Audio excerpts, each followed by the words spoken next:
새해 첫날이니까 또 한번 영어로 인사해야죠. 해피 뉴 이어, 해피 뉴 이어. 예, 행복한 새해가 되시길 바랍니다.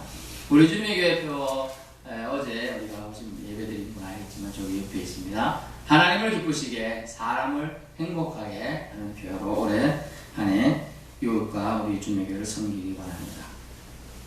이제 말씀을 잘 듣겠습니다. 주님과 함께하는 귀한 한 해가 되도록 말씀을 잘 듣는 것이 우리의 복임을 깨달으실 수 있기 바랍니다. 하나님께서 창조하신 에덴 동산은 어떤 관계였을까요? 서로 화평한 관계였습니다. 그래서 좀 웃고 시작해야 될 편이었어요. 너무 긴장되게 계신 것 같아요. 어느 날 아담이 혼자 사는 게 참 외로워 보여서 하나님께서 아담에게 이불을 만들어가지고 데려오셨어요. 너무나 아름다운 나머지 아담이 눈이 뻥 띄면서 너무 아름답다. 뷰티풀 뷰티풀. 제가 T자가라고 합니다. 영국식이라서 뷰티풀. 미국식은 뷰티풀 뷰티풀 이러더라고요. 그랬습니다. 그래서 하나님 말씀했습니다. 어떠냐 아담아. 예, 너무나 예뻐요. 그랬어요. 그런데 자세히 보니까 이뻐가 좀 한치가 없어 보여요. 그래서 물었어요. 질문하면서 하나님 왜 이불을 저렇게 아름답게 만드셨나요? 그것은 말이야 그래야 네가 이불을 좋아할 거 아니냐. 그랬어요. 그리고 그러면 왜 조금 한치가 없게 만들었어요? 그러니까 여성 비하 아닙니다 지금. 그러니까 이렇게 말했습니다. 그래야 이불가 널 좋아할 거 아니냐. 아직 이해 못하신 분 있네요. 왜냐하면 한치가 없어서 남자를 좋아한다는 거예요 사실은. 말이 좀 안 되는데 뭐냐면 하나님 만드신 목적이 다 있다. 그 목적대로 운행해야 되는데 에덴 동산은 화평의 관계였습니다. 화평의 관계였는데 인류의 죄 때문에 모든 피조물의 관계가 흐트러지게 됐어요. 모든 피조물의 관계가. 그것을 피조물의 고민이다라고. 피조물. 만들어짐을 당한 자들의 고민. 자들이면 사람이지만 피조물이면 전체를 말해요. 사실은 식물, 동물, 생물, 모든 또 무생물까지 피조물이죠. 이것들의 관계들이 에덴 동산의 파괴로 인하여 결국은 어그러지게 되었다. 하나님께서는 모든 피조물, 곧 땅에 있는 것들이나 하늘에 있는 것들이 화목하게 되기를 원하셨습니다. 그래서 독생자이신 예수님을 이 땅에 보내주셨습니다. 그분 예수님 안에 모든 신성으로 충만하게 하셨습니다. 라는 말이 19절 말씀이 나오죠. 아버지께서는 모든 충만으로 예수 안에 거하게 하시고, 이게 예수님 안에 엄청난 비밀과 신비가 숨겨져 있는데, 큰 실, 숨겨두었는데, 그것을 발견하려면 예수 안에 있어야지만 가능하다. 엔 크리스토스, 또 인 크라이스토, 예수 안에 있으면 그것이 가능하다 얘기해 주고 있는 겁니다. 예수 안에 있는 비밀이 바로 그것이기 때문에. 그것이 뭐냐면, 그리스도 한 분만이 유일한 중보자이실 수 있다라는 거죠. 유일한 중보자이실 수 있다. 아무도 예수님을 대체할 분이 없다라는 거예요. 그리스도는 하나님으로부터 멀리 떠났던 자들을 다시 부르셔가지고 하나님과 화목하게 하실 수 있는 유일한 분이셨습니다. 그래서 여호와께서 기뻐하시는 일은 본문 20절 말씀을 통해 분명히 말해줍니다. 그것이 뭐냐면 20절 말씀 보세요. 그의 십자가의 피로 화평을 이루사 만물 곧 땅에 있는 것들 하늘에 있는 것들이 그로 말미암아 자기와 화목하게 되기를 기뻐하심이라. 왜냐하면 결국은 뭐냐면 예수 그리스도를 보낸 이유가 하나님과 만물 즉 피조물들을 화목하게 하도록 연결고리가 필요했다. 그거예요. 그래서 예수님을 이 땅에 보내셨다는 거죠. 그것을 주님은 기뻐하셨다라고 되어 있어요. 그래서 하나님을 기뻐하시는 것을 예수님을 하시기 위해서 이 땅에 임하셨다는 걸 말씀드리고 있는 겁니다. 하나님과 사람 사이를 화목케 하는 것. 이것이 하나님은 이제 인생들에게 주신 거예요. 여러분 지 알죠? 지. 찍찍찍. 몰라요? 찍찍찍. 생지. 우린 대부분 흰지를 의학용으로 사용하고 있습니다. 실험문지로. 왜 그럴까요? 유전자가 97%나 사람과 일치한다. 그러다 보니 백색지를 통하여 실험이 되면 대부분 사람에게도 그 시약을 넣으면 그 투여한 것이 잘 반응한다고 합니다. 그래서 그걸 쓰는 거예요. 근데 지가 그렇다고 예배를 하나요? 지가 그렇다고 지가 우리 인간과 비슷하고 97%나 된다고 해서 찬양을 합니까? 자기가 왜 지어진 줄 생각을 하나요? 아니에요. 하나님 형상으로 지음받은 우리 저와 여러분이 하나님 형상으로 지음받았기 때문에 고민을 하고 세계 열방에도요 어느 원시 국가라고 하더라도 원시 속에 사는 나라를 이루지 않는 부족이더라도 신에 대한 악망은 다 있어요. 어떤 형들 그 신이 여호와 하나님을 모를 뿐이지 존재하고 있다는 거예요.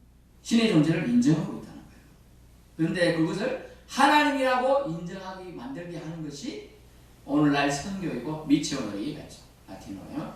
미시오너리고 미션이 되는 거죠. 그래서 하나님과 사람 사이를 화목하게 한다. 그렇게 하기 위해서 방법이 있었는데 예수 그리스도의 피라는 보혈이 꼭 필요했다는 거죠. 그럼 우리 할 일은 뭘까요? 이런 관계가 사람들과 사람 사이, 사람들과 하나님 사이, 사람들과 심지어 피조물 사이까지를 화해시키는 방법이 뭐냐? 그것이 예수 그리스도의 보혈인데요. 그 보혈로 우리는 초대를 해야겠죠, 사람들을. 그것이 그리스도께로 인도하는 것이 화목의 주님께서 이 땅에 오신 목적이고 또 주님의 제자들을 통하여 그렇게 하도록 만드는 거죠. 그것이 밑에 있는 사람을 행복하게 합니다. 그리스도께로 초대하면 사람들이 행복해지기 시작합니다. 왜냐하면 그리스도가 그를 자기의 한 자녀로 삼아주시기 때문이죠. 요한복음 1장 12절에 예수님을 영접하는 자, 그 이름을 믿는 자에게 하느님의 자녀가 되는 권리를 주신다. 특별한 권리를 준다라고 말씀해 주셨거든요. 그래서 우리 주님께서는 우리가 주님께로 나오는, 즉 초대하는 것을 원하고 계신다라는 걸 알 수가 있죠. 예수 그리스도가 우리가 갖고 있는 문제가 뭘까요? 제 문제를 해결할 수 있는 유일한 분임을 그러면 우리는 인정해야 돼요. 인정. 그러기 위해서는 하나님께로 그들을 초대하는 것이 제일 첫 번째 우선순위가 되겠습니다. 그것을 우리는 기억해야 한다. 자신의 제 문제를 스스로 해결할 수 있는 사람, 이 세상에 있는 수십억 중에 한 명도 없다는 거예요. 그것을 인정하지 않아요. 인정할 때 치료가 시작되고 치유가 시작되는 거예요. 병원에 가면요, 환자가 자기 병을 인정하면 치유가 시작돼요. 치료가 시작돼요. 그런데 인정하지 않으면 어때요? 제일 안 되는 병이 뭡니까? 정신병이 일어나요. 정신질환이에요. 당신이 지금 정신이 좀 이상하다. 정확하지 않으니까 치료를 받고 약을 좀 먹어야 이 병이 약간 좋아지고 진행 속도를 늦출 수 있습니다. 내가 정신병이라고 나 말짱한데 이렇게 되는 겁니다. 인정하기가 정말 어렵잖아요. 안 그렇습니까? 60, 70년 동안 정상적으로 사는데 갑자기 치매가 왔어요. 기억도 못해요. 누구인지는 몰라요. 얼마나 마음에 그것을 지켜보는 가족들이 고통스러울까요?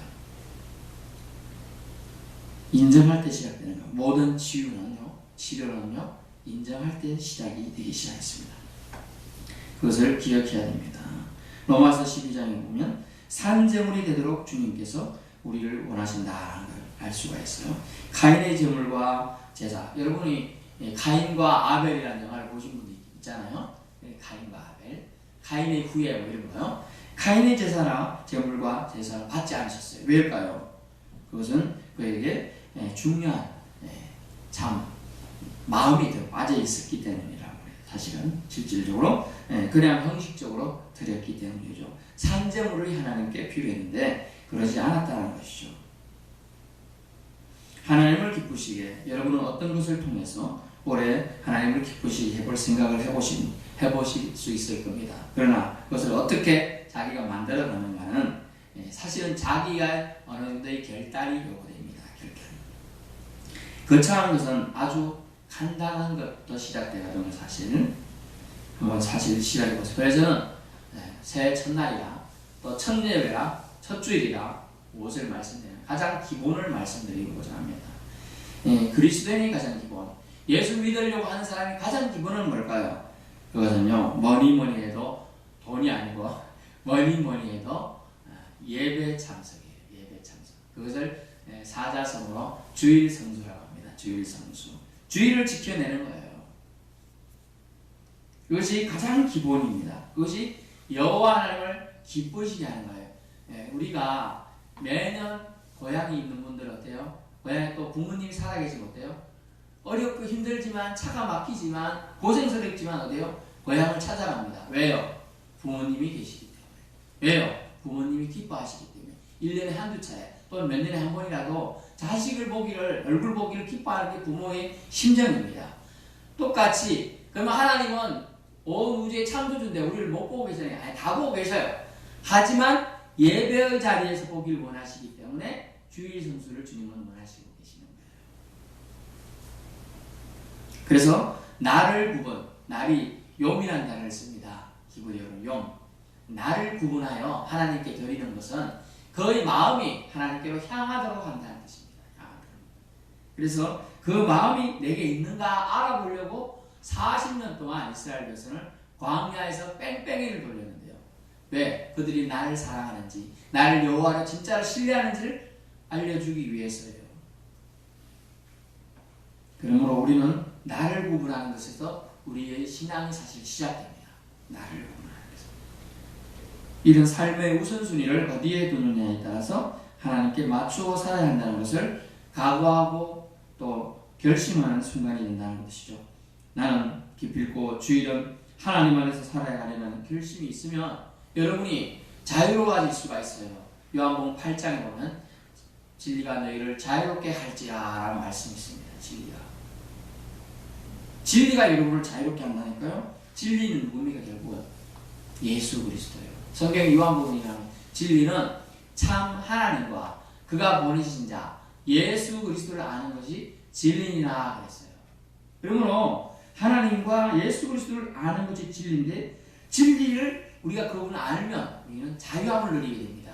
그리고 얼매이지 않아요. 사실 세상적인 것에. 그것에 너무 집착할 필요가 없어요. 따져볼까요? 지금 우리가 나이가 있습니다. 뭐 고등학생, 대학생, 성인, 뭐 30대, 40대, 50대 이렇게 계신데 또 60까지 계신데 이 차에서 우리가 보기에는 이렇게 많아요. 그러나 하나님 보기에는요. 아무 상관이 없는 거예요. 사실은. 한 살이든 두 살이든 아무 상관이 없는 거예요. 신앙의 차이는 뭐냐? 하나님을 향하고 있느냐? 하나님 쪽으로 바라보고 있느냐에 따라서 그 신앙의 크기가 사실은 결정되기 때문입니다. 그렇습니다. 주일날 교회 문지방이나 교회만 출입하면 된다는 뜻이 아닙니다. 참된 예배를 드림을 통해서 하나님을 기쁘시게 할 수 있음을 말씀드리는 겁니다. 영, 거룩한 영, 우리의 깨끗한 영은 진리, 즉 예수님 이름으로 하나님께 나아가야 함을 알려줍니다. 하나 PPT 보여주세요.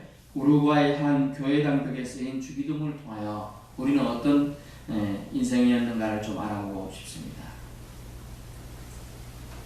좀 작은 글씨죠. 확대는 안 되나요? 네. 보실 수 있는 거 보시죠. 제가 읽어드릴게요. 우루과이 남미에 있는 한 교회당 벽에 주기도문이 있어요. 우리가 알고 있는 주기도문을 반성하는 내용이에요. 첫 번째, 하늘에 계신이라고 말하지 말라. 늘 세상 일만 생각하면서. 우리라고 말하지 말라. 늘 혼자만을 생각하면서. 아버지라고 말하지 말라. 한 번도 아들, 딸로 산 적이 없으면서. 이름이 거룩히 여김을 받으시오며 말하지 말라. 늘 자기 이름만 빛내려고 하면서. 아버지의 나라가 임하시라고 말하지 말라. 물질 만능의 나라만 원하면서. 6. 아버지의 뜻이 이루어지소서라고 말하지 말라. 늘 자기 뜻만 이루려고 힘쓰면서. 7번째, 일용할 양식을 주옵시라고 말하지 말라. 먹고 살 재산을 다 축적해 놓으면서. 8번째, 저희가 용서해 준 것처럼이라고 말하지 말라. 늘 마음에 앙심을 품고 있으면서. 9번째, 저희를 유혹에 빠지지 않게 라고 말하지 말라. 늘 죄지을 기회를 찾으면서. 10번, 10번째, 악에서 구하소서라고 말하지 말라. 악을 보아도 아무런 가책도 안 느끼면서. 11번째, 아멘이라고 응답하지 말라. 주님의 기도를 제대로 드린 적도 없으면서 라고 하면서 믿음의 사람들이 얼마나 형식적으로 주기도문을 드리는 것을 반성하는 내용이 적혀 있는 겁니다. 그러므로 우리는 하나님께 축복받은 사람입니다. 예배 자리에 앉아있다는 이 자체가 축복이에요. 뭐가 넉넉하죠? 이 앉아있다는 자체가 벌써 넉넉함이에요. 시간의 넉넉함과 또 다른 것과 바쁘지 않고 말씀을 사모하는 넉넉함이 있기 때문에 이 자리에 있는 겁니다. 여러분, 구약에 보면 사라밧 가보가 나오는데요. 아주 흉년이 들었습니다. 아주 힘든 지역의 흉년이었어요. 다 굶어 죽어서 사람들이 먹을 것 힘들어 피난 가고 이런 막 하는 형국이 있을 때, 그런데 한 선지자가 나타나서 나에게 먼저 먹을 것을 대접하면 너희 집에 풍성해지리라 했어요. 먹을 게 하나도 없는데요. 밀가루 한 줌 가지고 떡을 만들어서 그 선지자를 대접했더니 계속 기름 그릇이 차고 넘쳐가서 그 기름을 팔아가지고 몇 년이나 되는 흉년을 다 지낼 수 있었다고 하는 거죠. 또 하나님께서는, 예수 그리스도께서는 성전에 들어와서 헌금통에 돈 넣는 과부를 보셨어요. 그 과부는 2렙돈을 넣었습니다. 우리 돈으로 하면 300원이 채 안 되는 돈입니다. 300원. 뭐 작게는 평가달 100원이라는 말도 있는데요. 그렇게 되는 렙돈을 넣었습니다. 그러나 주님은 이렇게 말씀하죠. 저 과부가 이 모든 사람들하고 가장 많이 넣어도다. 왜냐하면 생활비 전부를 넣었기 때문이다. 그렇게 말하면서 그 말씀을 하면 진짜 생활비 전부를 넣은지 우리는 알 수 없죠. 하지만 그 넣을 때 모든 마음을 담아서 넣었기 때문에 그렇다는 거예요. 갈라디아서 6장 7절에 이런 말씀이 있습니다. 사람이 무엇으로 심든지 심은 대로 그대로 거두리라. 아멘. 베풀면요, 다 베푼 게 돌아와요. 이렇게 말은 좀 그렇지만 헌금이나 어디 기부를 하면 그 기부한 게 그대로 다 돌아옵니다. 안 올 것 같은데요. 다 하나님은 하늘에서 다 보고 계셔요. 그대로 다 갚아주신다는 거예요. 한번 실험해 보세요. 만약 여러분이 그것이 잘 안 된다면 나중에 이제 1년 뒤 내년이 이때쯤 와가지고 저한테 아유 신목사님 제가 해봤는데 안 되더라고요. 이렇게 하시면 제가 맛있는 최고 좋은 집 가서 호텔 한번 식사 대접하고 가겠습니다. 제 친구가 제 후배가 서울에서 좋은 호텔이 있습니다. 한번 초대해서 갈 테니까 그렇게 하세요. 자, 한번 하나님을 말라기에서 보면 하나님을 이 성경 전체에 시험하지 마라 이 말씀이 합당해요. 너 하나님을 모독하지 마라, 막는 때 이끌지 말라 이랬어요. 그러나 말라기에서 보면 성경에 하나님을 시험하라는 거 유일하게 한 군데 나와요. 너희 소유의 11조라 너희 소유가 가지고 있는 걸 하나님께 한번 바쳐봐라. 그러면 하나님께서 너희 삶의 지경과 네 밥그릇이 풍성해지지 않는가 보여주겠다.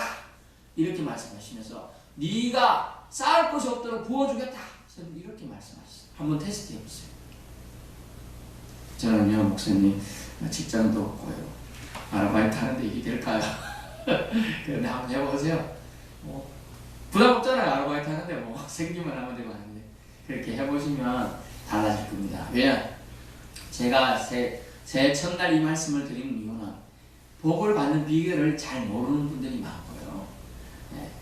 또 일반 성도들이 눈치를 봐서 말씀 못한 저는 말씀드립니다. 제가 청년 사역을 4년 정도 했다고 말씀드렸죠.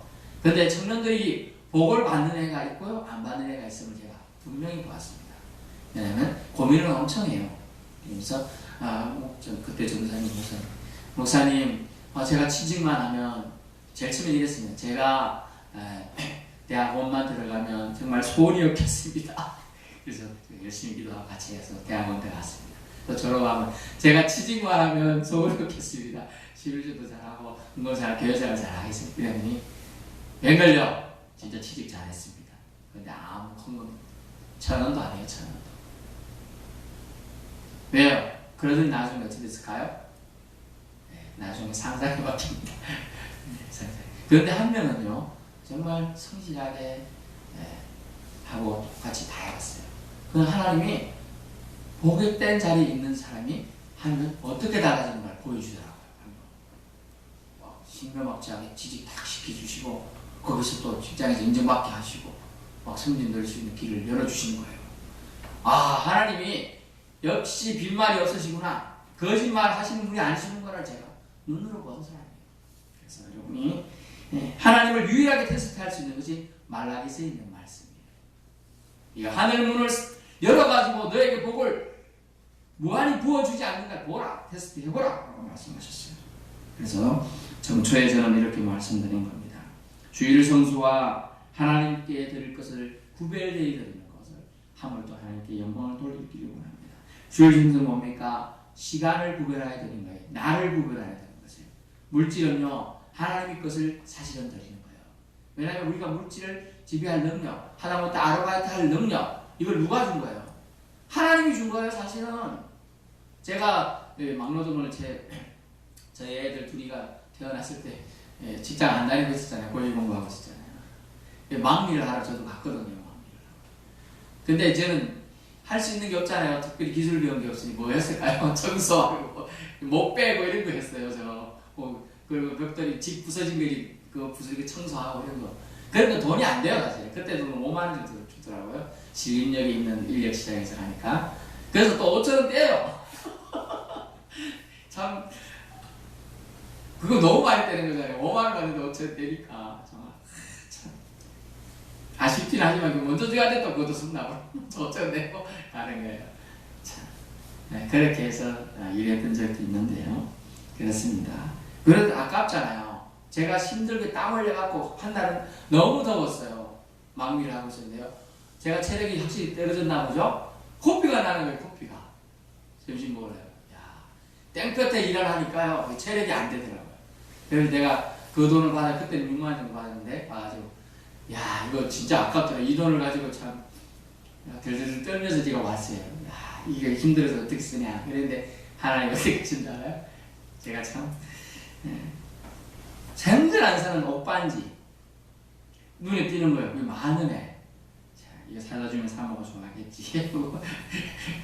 딱 샀습니다. 거기에 투자한 거잖아요. 근데 며칠이 없어서 떡 부러지는 거예요. 옷반지를 끊어지면 그 땡이에요. 그래서 뭘 느꼈느냐. 하나님께 먼저 드릴 생각 하고 참 와이프 이쁘다고 그거 사다 주려고 하는데 하나님 참 바로 그러시구나 제가 알았어요. 그래서 돈 벌기도 어렵지만 쓰는 걸 잘 써야 되구나. 응? 먼저 마음이 어디 있는가 하나님 다 보고 계시는구나 알았어요. 제가 그렇습니다. 마음이 어디 있는 곳에 보물이 있는 겁니다, 여러분. 그래서 저는 마중물 법칙을 말씀드리는 거예요. 여러분이 복 받기를 원하시면요, 먼저 심어야 됩니다. 저는 심을 거 없는데요, 있습니다. 마음을 심으시면 돼요. 물질이 없어요. 마음을 심으세요. 마음을 심으면 돼요. 계속 기도하면 돼요. 기도는 할 수 있잖아요. 기도. 하나님 도와주세요. 나라를 위해서 이 나라 이 민족을 불쌍히 여겨 주시옵소서. 이 나라 이 민족 이대로 가면 끝입니다. 지금 얼마나 많이 무너졌습니까, 이 나라가. 조선음이 다 망가지고 심지어 울산 전체 거대 조선들이 다 그걸 해체하고 있어요. 조선들이 지금.